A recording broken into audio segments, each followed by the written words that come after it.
My name is Julia Story, and I'm really excited to bring Trina today. I had the opportunity to meet Trina when we started working together with Mother Coders, and we're really excited to have her today to give us a webinar. And Trina, you can get started whenever you're ready. All right, wonderful. Everybody able to see my screen okay? And hear me okay, just to get started? All good on this end. All right, I'm seeing some thumbs up. All right, great. Well, I'm really excited to be here. Julia's been amazing as we've worked together over the last, I don't know, 6 months or so, working on um, getting involved. First of all, she reached out about this conference and connecting there, and it evolved, and we ended up doing some work and have some of you that are on this call today going through our Mother Coders training to bridge into tech. And so we're going to talk a little bit about that.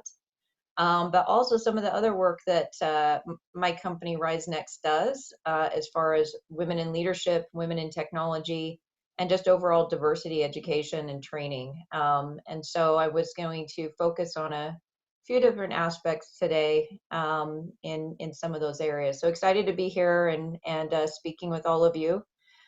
Just as far as the session today, I really like interactive sessions. So if you have questions, or Julie, if you want to monitor the chat, please post them. I want to hear what your thoughts are, what you're thinking, questions, anything I can answer. The nice thing about doing Zoom calls as an alternative to getting up and speaking is I can be a little bit more interactive, which is nice. So looking forward to hearing your thoughts and answering any questions you may have as we go through this next hour, right? So just to kick things off, I'm the CEO and founder of a company called RizeNext. We do community programs, like we were talking about, with Mother Coders, partnering with various companies, educators, and organizations to bridge women into technology. We also do corporate consulting and education and training for women in leadership, diversity, strategy consulting, and just really helping from an end-to-end pipeline management and employee engagement perspective, bringing women into the conversation and promoting them in their careers and supporting that. So that's what I get to do. It's a passion of mine. It has been for decades. I'm going to tell you a little bit more about that. But I love working in this area and the work that we're able to do. And hopefully you'll get excited and want to work with us as we go forward. So we'll see by the end of today's session. So let me go over a little bit what I thought might be beneficial for today's session. I'm going to talk about 4 things. So we're going to break it down into bite-sized chunks of hopefully very impactful thoughts on women in diversity. And, you know, I've done a lot of work over the years in diversity and inclusion. I'll talk a little bit about my time and where I got involved in this at eBay, and worked with their Chief Diversity Officer, Damian Hooper Campbell, who's now the first DE&I lead at Zoom. So he made the shift right after COVID hit. You can imagine how probably big of a change that was.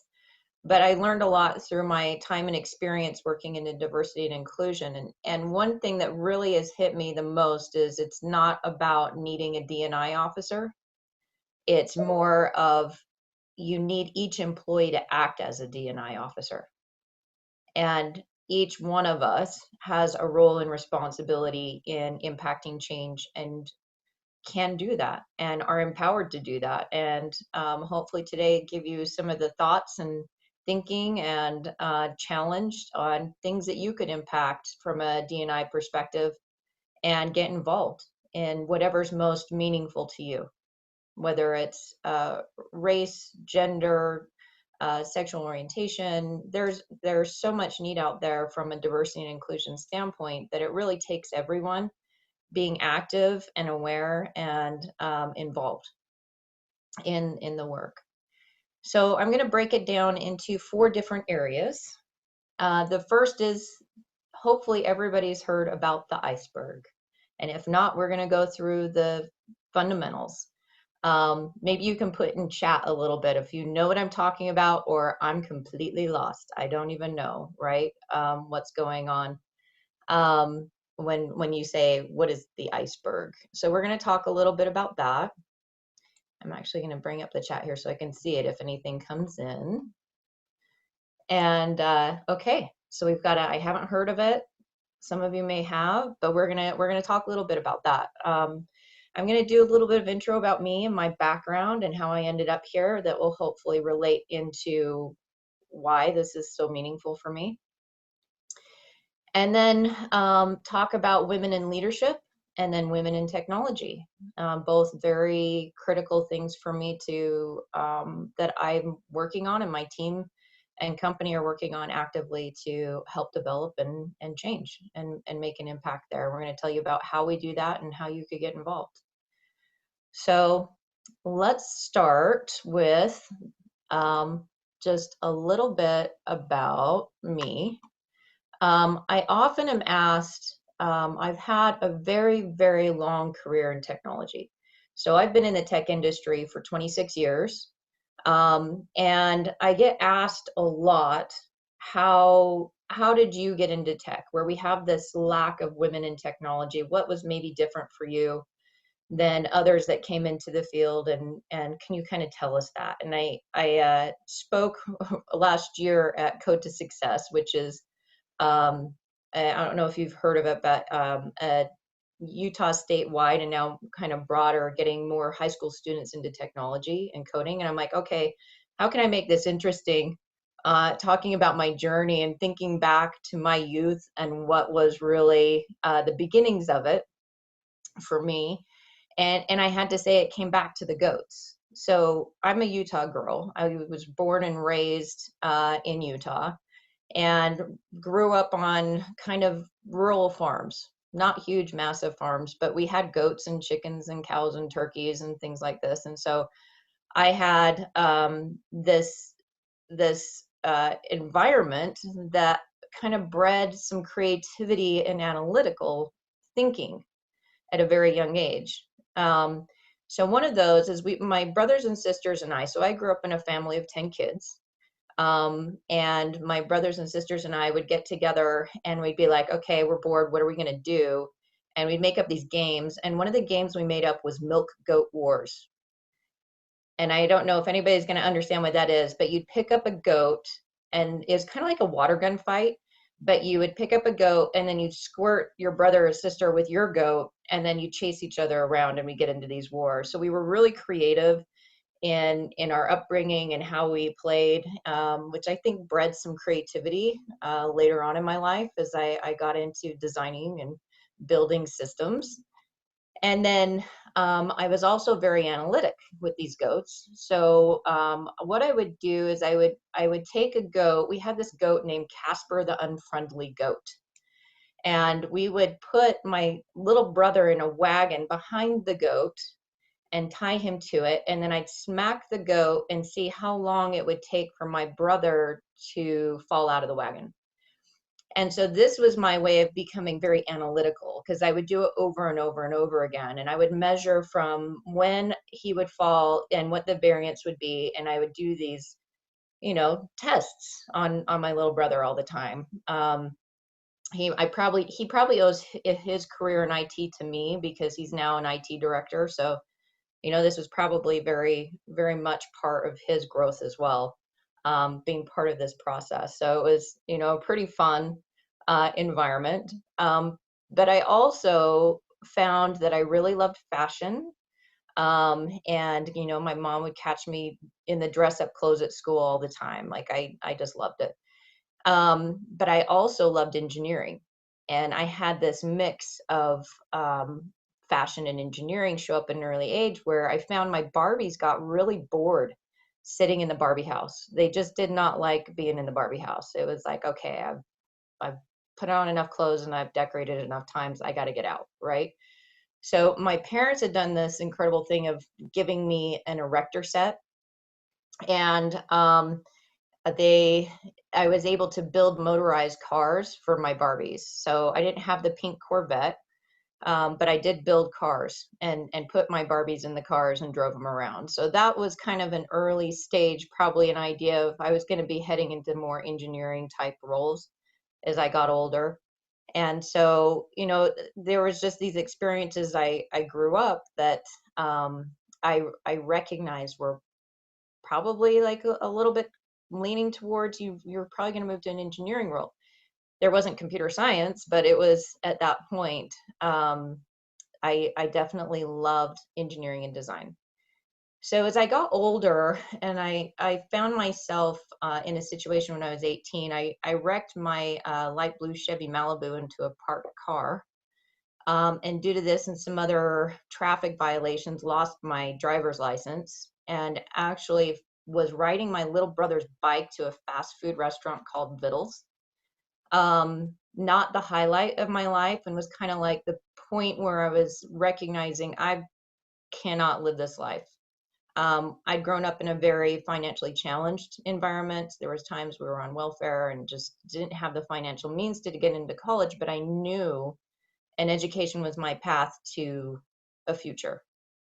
And so I saved my Vittles dollars and kind of found my way into my first year in architectural engineering at UVU, where I then took a Pascal programming class that then led me into this wonderful world of computer science. And I quickly shifted my education and got a computer science degree, went on to get a bachelor's in business and information systems, and eventually my master's degree, and did an MBA, the executive MBA program at the U. So I've kind of hit all the colleges around the Wasatch Front here.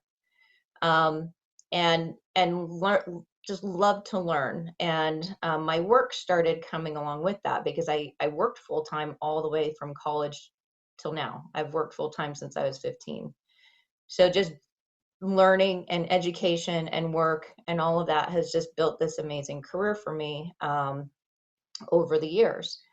And what has occurred for me is that I also found my purpose along the way. So while I was in my computer science degree at Weber State, I looked around and I'm like, where are all the women? And it kind of dawned on me. I'm like, I couldn't figure out where or why I was the only one. And so there was a couple things I learned through that experience. The first was to really find my voice. And there was a specific moment that happened where we were working on a group project, and we were working on this coding project, and the gentlemen in my program were working through this, and it was really complicated. And I kind of stopped and went, why are they doing it like this? Maybe they know something more than I do. Maybe, you know, I'm not quite sure why they're doing this. And I kind of built up the courage to go, guys, what if we did it this way? And they stopped and they went, oh yeah, that's a lot easier. Why don't we do it that way? And it kind of was this moment where I had to get my own self to recognize I have something valuable to add. I have a different perspective than other people that I'm working with. And it's a good thing and it's needed. And we need more of that. And so I actually wrote my thesis paper at Weber State on why women should go into computer science 26 years ago. You know, it's been a lifelong journey of still promoting. You know, why do we not see more women? That's been an amazing career for me. And have had a lot of flexibility as I've raised my family. And I've just built this, like, there's something that needs to change here. And that's really where a lot of the work that I do with RizeNext originated all those many years ago. And as I've developed over the years, continually built that need and awareness of driving more diversity, supporting women in their careers, and helping elevate the companies that then invest in diversity and understanding it. So there's all these things, right, about me that I've just shared in just the last 10 minutes or so. And a lot of these are kind of the surface things that you would tell somebody. But underlying all of this are a lot of very personal things that have happened in my life. I went through a phase where I thought I was going to be a real estate mogul, and I owned 14 homes, and then the recession hit and I lost everything. There was divorce. There was remarrying. And that picture that's at the bottom of the screen are our 8 kids that I now am a mother to 8. I have 3 sons and 5 stepkids. There's a lot of things, right, that are happening that you don't always see for individuals that are going on beneath the surface. And so that's where I really want to tie in to the iceberg. So now that I've kind of shared that with you, every one of you have your own story. Every one of you have something that makes you unique, something you're bringing to the table that nobody else has. And what I've found is that everybody has their own unique superpower, and that is themselves. And knowing what that is for you and being able to tie into that and bring that to the world is something incredible. And when we don't include that, or we push that out of the way and don't allow those things to happen, that's where we're limiting ourselves. And so really understanding why do we get into a situation where we're not inclusive and we're not bringing everybody to the table, or we're judging, or we're not driving that awareness. And that's a lot of the work that we do from a diversity standpoint, and trying to decipher that and make it okay that that we all have these different experiences. We've all lived very different lives, and bring that all to the table. And you want that, right? As a company, you want to have people bring those diverse perspectives. And so really trying to take away the concern that there's bias. There just is bias. And when I talk to people, it's like, you know what? We all have bias. And guess what? That's okay. It's okay. Like, I have it, I've experienced it. I've done things where I'm like, oh my gosh, I cannot believe I just did that, because that's something I don't care for. I'll give you one example.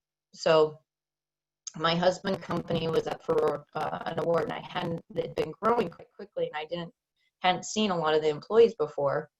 And I go to this luncheon, and there's a man and woman sitting at the table, and I asked the man if she was his wife, automatically assuming that she wasn't an employee, and she was an employee. And completely, I did what's like my biggest pet peeve is when people assume, right, that I'm just the wife.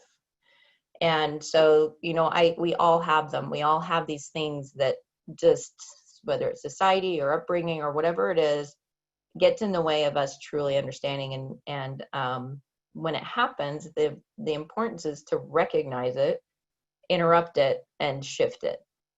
And so this idea of an iceberg, or a cultural iceberg, it's a really great way to visualize the hidden aspects of diversity and cultural differences that we just tend to ignore or don't understand in society. And there's so much that's misunderstood about other cultures unless we ask the uncomfortable questions and take time to look beneath the surface. And so it's really, this idea of an iceberg is like when you're working with people, especially nowadays with COVID, and you're on Zoom calls like this, it's really hard to connect. And more than just a surface level, right? We're working with each other, but we're not really connecting with each other, and understanding each other, and taking the time to do that is important, especially when it comes to careers and promotions and some of these challenges. That understanding and willingness to understand each other is critical. And I think the one thing I'd seen in this over the years, as I've posted on diversity and talked about women in the workplace and things like that, I've had responses from people that sometimes shook me up and went, this is challenging for me. I'm not sure how to respond, where I had talked about, experiences, microaggressions, or things that are happening to women in the workplace. And somebody responded like, well, people are just being a victim. And that really hit me hard, of that immediate response of not trying to understand or really recognize that somebody has been hurt or had something happen to them, and immediately dismissing another person's experience completely. And I think that's where you can really make a difference here if you step back and say, okay, they're saying something here. Black Lives Matter. There's something wrong here. What is it, and what can I do to change and better understand that? And that's what needs to happen, is that constant recognition that maybe my understanding isn't always right, and I have the opportunity to dig in and understand at a deeper level what's below the surface. So let me pause for just a moment. If there's any questions or anything in the chat, or anybody have anything so far?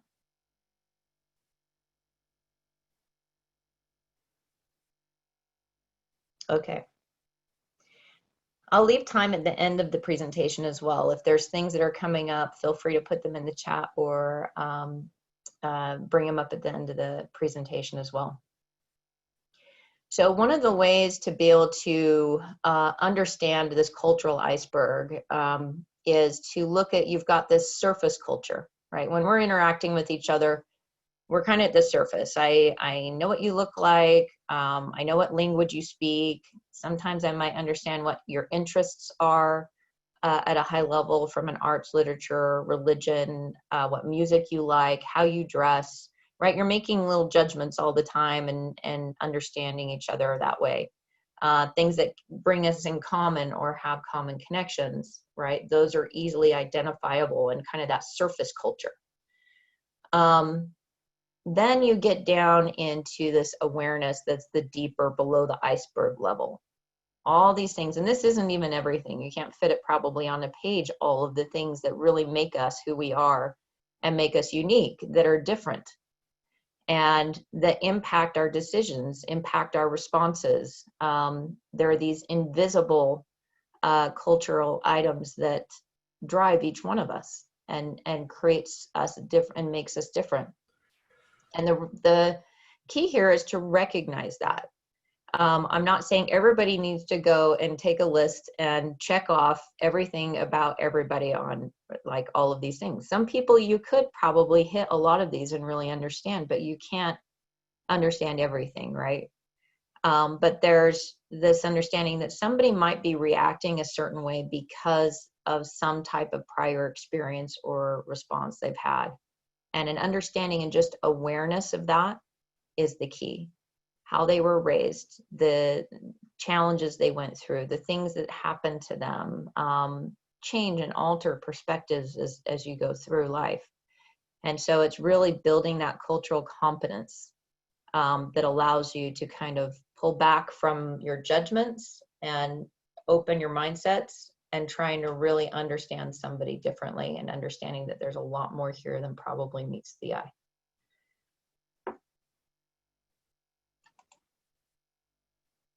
So I wanted to talk a little bit about what it is to build cultural competence. So now hopefully everybody understand it.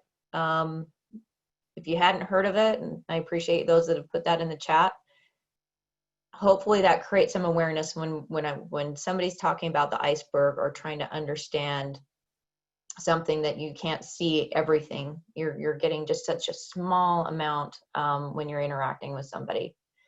But knowing that that's there, then what do you do about that? And how do you get more aware? How do you create more cultural competence?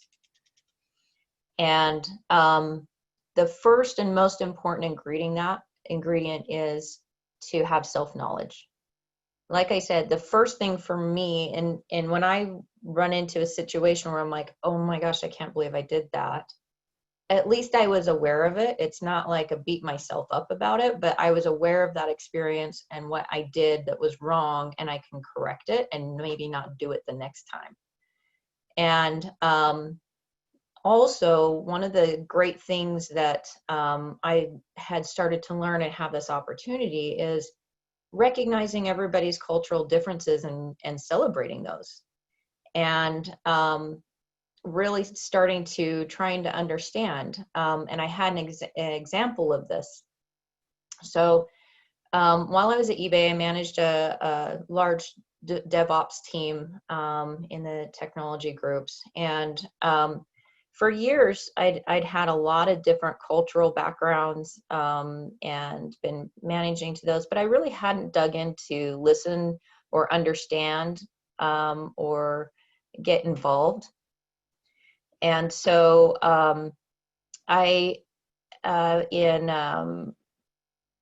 what I did is go back and said, okay, what are the things that we could do to get more involved? And just like you have employee resource groups, you might have some for Black employees or Latinx employees. And we had some around Asian groups, and we had an Indian focus group where we decided in Salt Lake, we had never celebrated Diwali in Salt Lake City. But we had this large representative community. And so last year had one of my employees lead out a celebration. We celebrated Diwali. I got to learn a little bit about the event and brought in sweets, and it was really fun and had this big party. And I actually had one of my employees that had gone to a family visit in India bring me back my clothing. So I got to dress up, which was really fun, and celebrate and get to learn a little bit more about their culture. And so creating those experiences and reaching out and learning about others and their perspectives is a great way to do that. And it starts with that first self-knowledge of like, I haven't gone and taken the steps to really understand somebody else that's maybe been working for me or that I work with or a friend or a different colleague. It could be anybody. It's just, oh, I want to learn more about that. How do I get involved and what do I need to do? And it's really that starting with self-knowledge, that deep thought, where you get into that really thoughtful analysis of understanding the idea goes beyond that superficial level, and then really self-understanding, and then creating those experiences. So the best teacher is to firsthand experience the culture, if not immersion in it. You can't learn exclusively from TV, movies, and media. And that's where a lot of incorrect thinking comes from, because you're getting it through a biased view quite often. And so that's how you can really lead to that positive change, demonstrate real life environments and creating those where individuals can function. And I can tell you, even for my team, they were so grateful that we took the time to celebrate something that was so important to them and recognize it. And it was just unfortunate that it took as many years as it did to put that in place. But the key is to stop and go, what can we do that's different? Looking around and saying, how diverse are we? In multiple aspects, and just being aware of it is a great first step. All right, so I'm going to move on from this. Hopefully this has been helpful on just kind of understanding where this stems from and building this cultural competence just as a first step. As a next step, so you have this individual awareness, self-awareness process, but if you were to bring it to an organizational level and creating diversity strategy across a large group, that can be very different and a lot more challenging to put together at times. So while I was at eBay, I was the global president of Women at eBay. We had about 1,500 members across 22 countries. And really, as I had been involved at a local level for our women's group for many, many years, as I stepped into a more global, I wanted to look at their strategy and really identifying what's something that we could do at a global, large impacting level to support everyone. What is maybe the one thing that everybody's challenged with? You definitely have regional needs, and I had site leads that were addressing those, but we also had very large systemic issues. And as I got into that program and started looking at that in more detail, one of the things I recognized is that our women in leadership was dropping. It wasn't growing. We were actually seeing decreases. And so I actually pulled the data to be able to understand it. I did surveys out to my teams. I tried to understand. I reached out to multiple people. I sought feedback, and then I actually measured it and said, is this truly an issue that needs to be solved? And that was the one that I recognized needed to be addressed at a global level. And then how do I do that?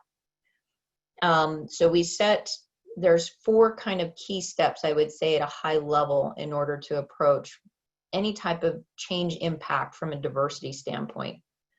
And the first is to identify what is the biggest need that you want to solve for and create a SMART goal, right?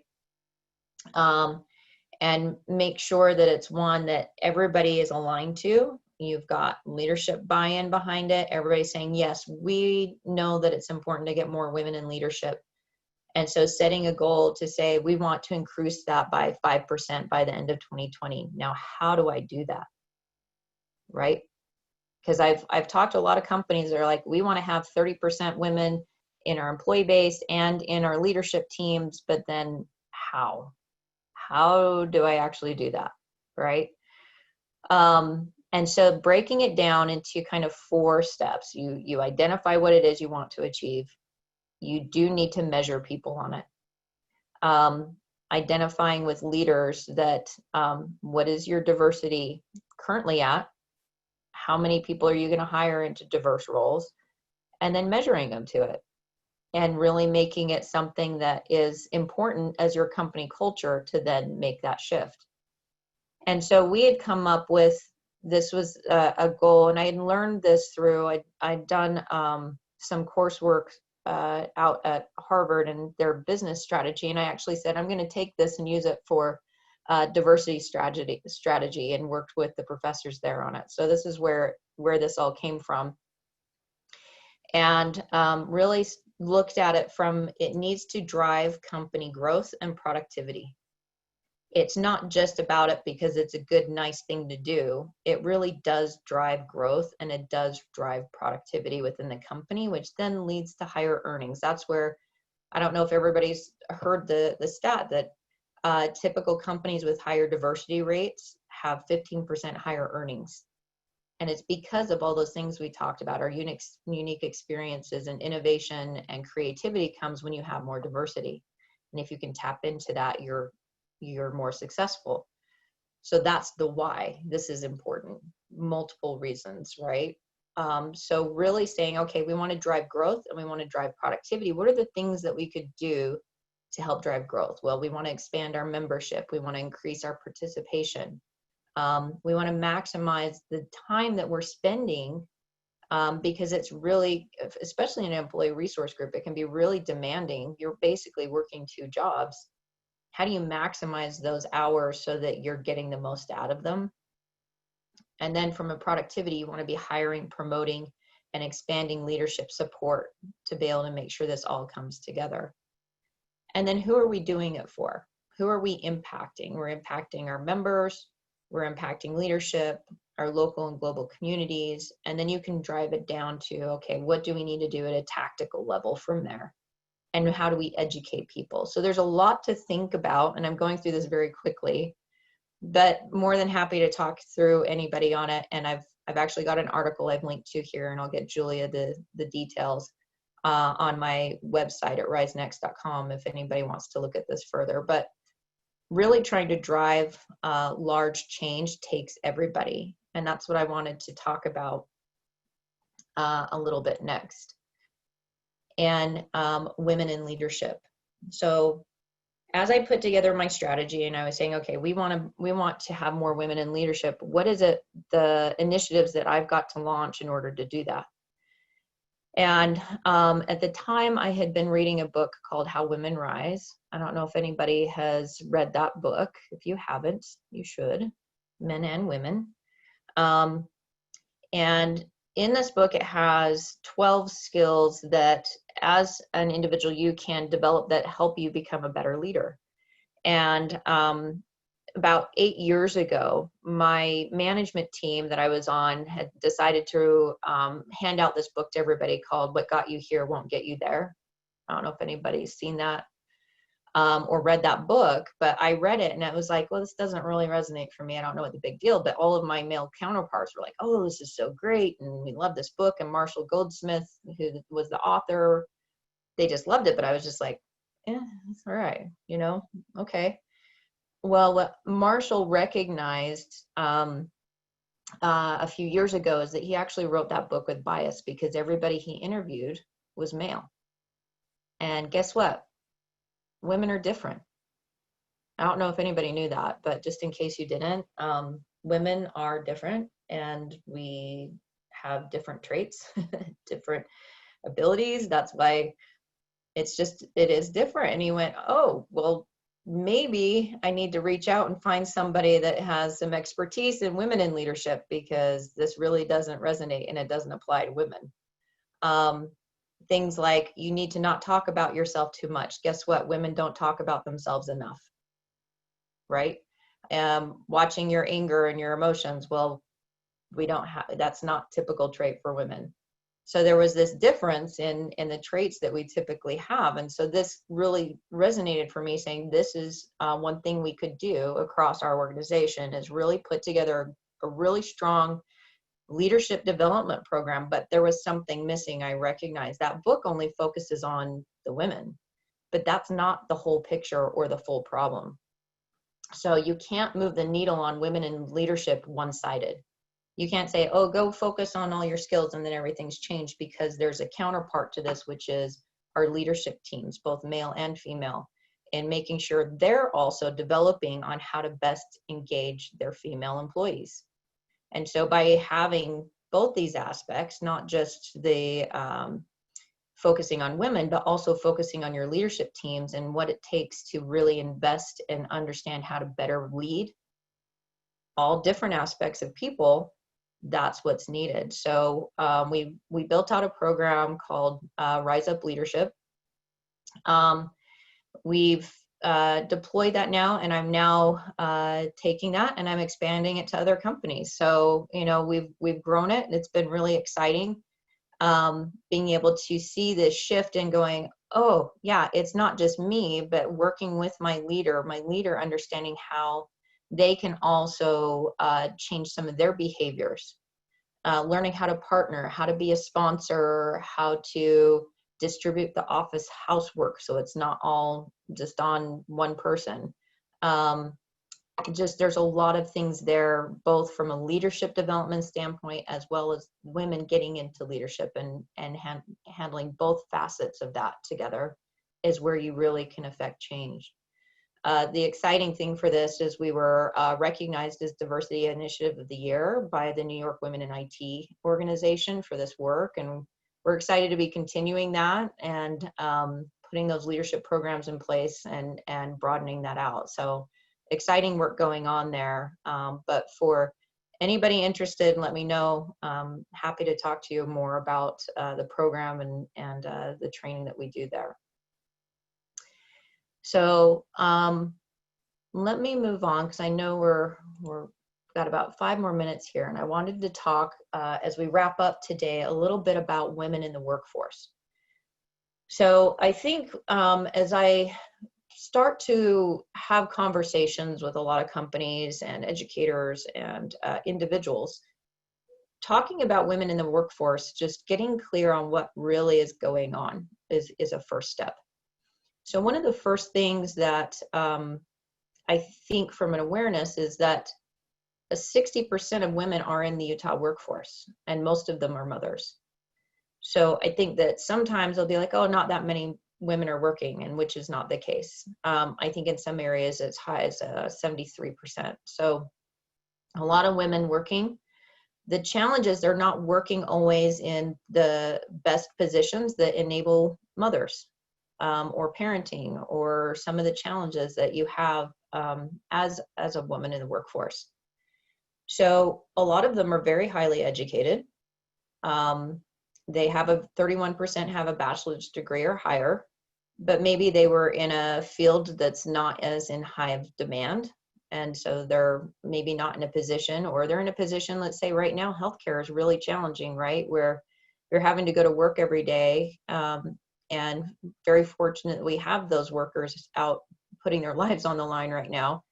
But when you have kids at home too, and putting that at risk, it's something that's had to balance out. And I've actually had some of the women go through my program that have had that struggle of, you know, what's the right decision there, and wanting to have a more safe environment that they can work within. And the other thing to call out for women in the workforce is that most women have the majority of the domestic responsibilities on them, right or wrong. That's the way it is for most women, myself included. So really having to manage both the domestic responsibilities at home as well as your workload, and having an environment that allows for both of that and the flexibility for that is something to be considered as you're selecting a career. And we also look at the pay gap, which is very real. Utah has the highest pay wage gap in the nation. And a serious concern. We're really looking at where that pay gap is. And as we look at this, some of the reasons why I push and I'm such an advocate for women in the technology industry is not just because of the tech, right? Which I like and I love it and have enjoyed it. But the benefits for women in the field are immeasurable. So the stability of the career, the ability and the flexibility to work from home or even in part-time schedules, as well as the pay gap is lower in the tech industry. And so for us, really looking at all of those different aspects that we see a benefit for women in the industry. And then you look at the aspect of, guess what? We have this huge tech skills gap. Why are we not trying to fill that with the most underutilized resource we have, which are our mothers? And so this year we launched a new program, which we actually have some of you that are going through the program. So if you want to share anything with your groups, and had Overstock come in to sponsor some of the women in our Mother Coders program, we basically take and pull anybody from any background. So it doesn't matter if you're a high school graduate all the way, we have post-grad completion that are in the program, and they're just wanting to transition into the tech industry. So education level is not a concern. Work experience, 2 years up to 20 years, different backgrounds, different experiences. There is not one set group that we pull from. It's all over the board from a diversity perspective.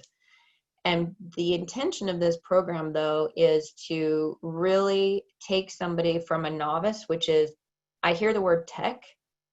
We do this huge misservice in the industry by taking all these hundreds and hundreds of roles, or thousands potentially, and we reduce it down into not just one word, but half a word called tech. And somebody hears, oh, there's all this opportunity in tech. What is that? It sounds really complicated and scary, and I don't know what this is, and how do I get into it? And so what was happening for me in my career is I was working a lot with companies, they're like, hey, and even myself, I was having to bring people in off visas. I couldn't find local talent where I can't hire for it. And at the same time, I had these women coming to me and saying, Trina, show me how do I get into the tech industry? What does this look like? And asking these questions.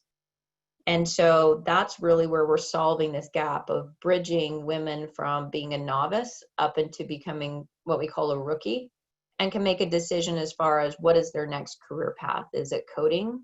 Is it more education? Is it digital marketing, technical sales, product management, program management, cybersecurity, data science, right? Like all these things, I haven't heard that level or received enough of a skill set to be able to make a decision on, oh, okay, I know what this is now. I have enough of a skill base to be able to make an educated decision on what's the right career path for me. And so we kind of build them up and then put them on their path to that career. And then in addition to this, we provide the necessary removal of barriers for women.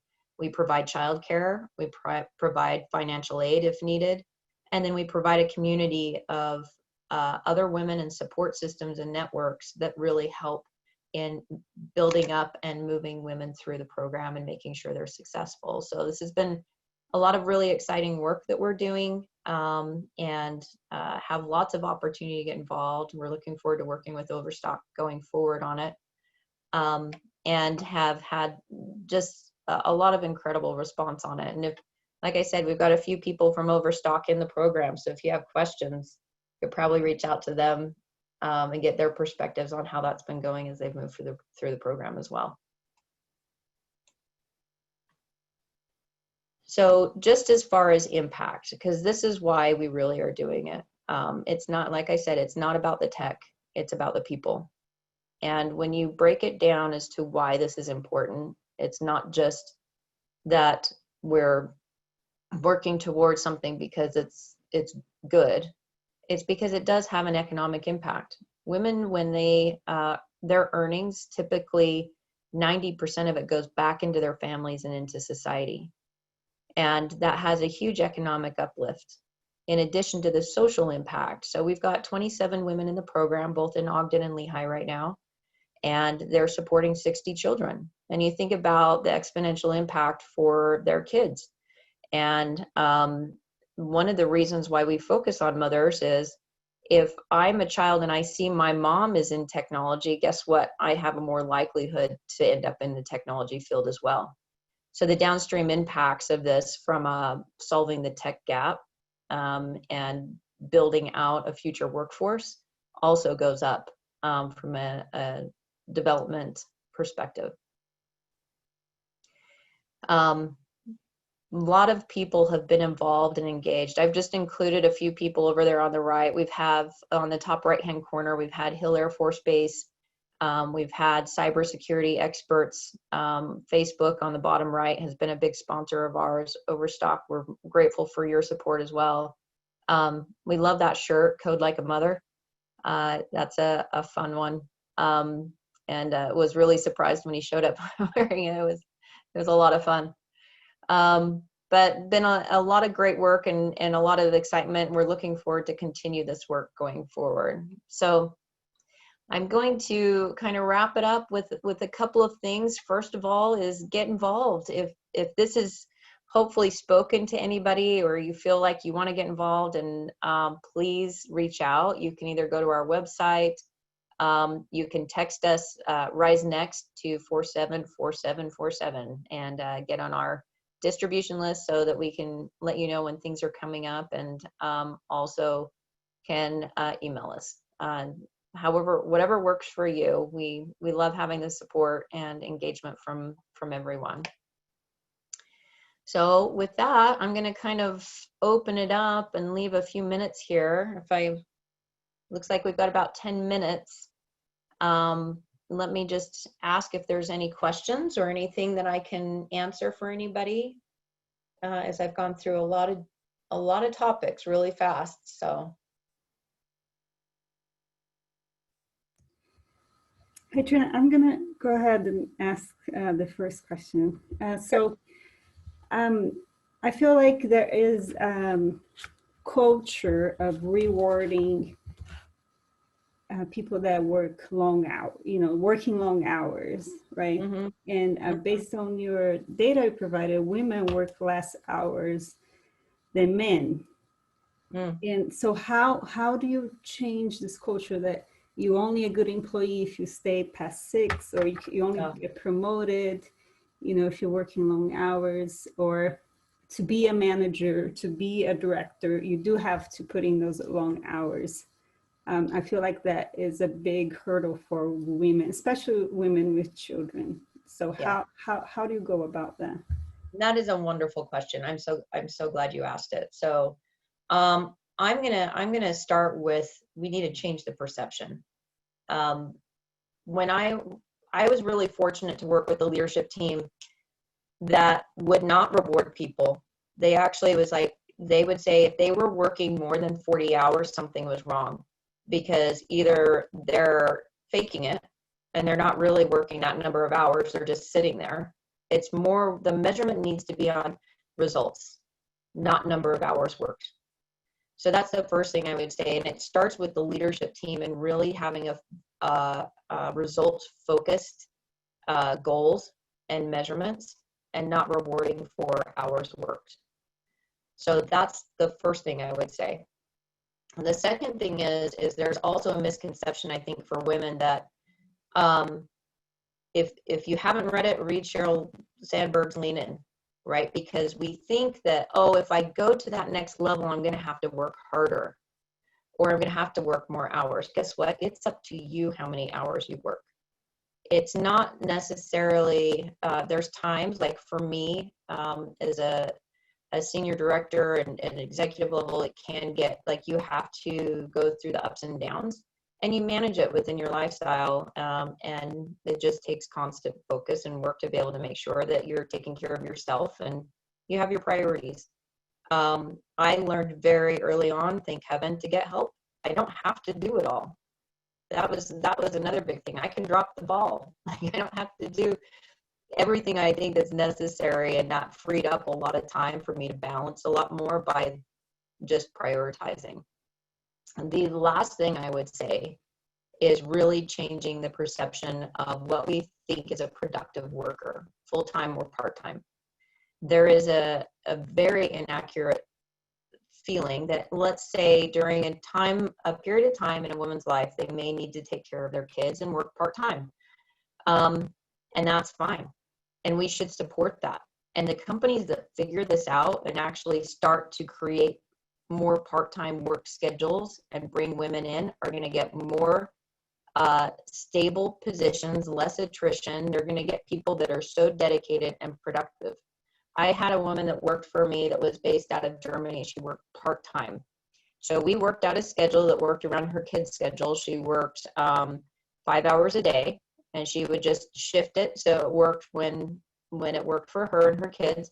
And I can tell you, she was way more productive than some of my full-time employees, because she could say, okay, I've got my family time, I've got my work time, and my work time, she went all in. And because she appreciated it, she was so grateful that not only was she paid equitable, she was given the freedom to be able to take care of her family when she needed it, and she was the most stable and dedicated employee that I think I've ever had. And I would take that over some of my, oh yeah, I'm full-time, but how many hours did I actually get out of that, resource? Sometimes it can be questionable. So I think we got to remove those mindsets and see what really will work for the roles and the positions that we're hiring for. I think that there is very key roles that can be part-time, and you're going to get an influx of people wanting to apply. A lot of the women that are going through our program right now are always asking, is there part-time opportunities? And when they find those, they're in and they're dedicated. They're like, it doesn't matter what tech it is. If you're providing a stable, supportive environment for an employee, they will learn the tech. If you make it about the purpose and the people first and then the tech, they'll learn it, they'll do it, they'll deliver. And so I would just say we got to start with those mindset shifts to really move the needle here. So Trina, I have a question. Sure. My name is Leslie. I'm in the analytics department, and I was just curious, as part as, I want to say it's called pat yourself on the back, but I've learned as I've gone through being through different stages that I used to kind of be a lot more quiet about my accomplishments. And I got some great recommendations over the years to stop doing that and to start kind of patting myself on the back and making people know what I've done. And so I guess my question is, what is your recommendations as far as doing that in a, I don't want to say correct way, but in the right way? And also, what are your thoughts on that? Especially, I feel, as we're talking about women in tech. Yeah. Yes. You guys have great questions. We're going to have to do a whole nother hour of just all your guys' questions. So part of that How Women Rise book, one of the skills is to start not, women tend to say, we want to say we don't talk about me. We've been raised to, minimize ourselves, like give everybody else credit, like this is a team effort. Knock it off. You did the work, talk about it, and explain what you've done and what your contributions are. That's a big part of getting that next level promotion. So one of the things that we talked about in the leadership training that we developed is the importance of status reports, because even for myself, I recognized I was doing this. Even in a management position, I was saying, oh, it's the team that delivered, but no, I was leading the team. I was doing the work, but I wasn't giving myself credit for it. And so I recognize as I'm reading, I'm like, oh my gosh, nobody has any idea how freaking awesome I am.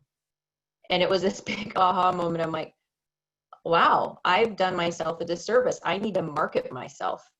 And so really thinking about how do I do my own marketing. It's going to be a little bit different for everybody depending on your leader and situation, but you do need to do that. One simple way of doing that is status reports. So I don't know how many of you on a weekly basis, or you could talk to your leader and say on a bi-weekly basis, hey, I want to do a status report of what I've done this week and a readout on that for you. Is that something that, will help so that you're aware of the work that I'm doing and the progress I'm making? And just communicating that in a standard way really makes a big shift of going, oh, look at what they're delivering and I know it and I don't have to go ask for it. And then when I do ask you, if somebody does ask you, talk about yourself and be comfortable with it. It might take a while to get used to that, but it's important. Great question. Okay, we have a few questions on the chat. Okay. So let's see. What other books do you recommend? Oh, Fearless and Free is another one of my favorites. Anything Brene Brown, I think anybody would love that. Mindsets by Carol Dweck, and Grit. The whole passion plus perseverance, right? It's not about talent. It's about how hard you work and how passionate you are. I love that concept. Thank you. And then do you have any suggestions on how to really drive engagement for events like this? Specifically, how do we better engage our male counterparts to join in on these discussions? Yeah, and a lot of it's probably one-on-one discussions, I would say. We had the same challenge. There was two parts anytime we're trying to drive events and participation and attendance. Get a sponsor, an executive sponsor, and have them speak at the beginning of the event. And one thing that I found is when I get my leaders speaking, people show up because they want to hear from them. So, start tops down and get more sponsorship from your leaders. This is a real challenge point. And not just for women's groups, but for all diversity groups. I did some analysis on interviewing a lot of our diversity groups before, and I've at other companies had these conversations.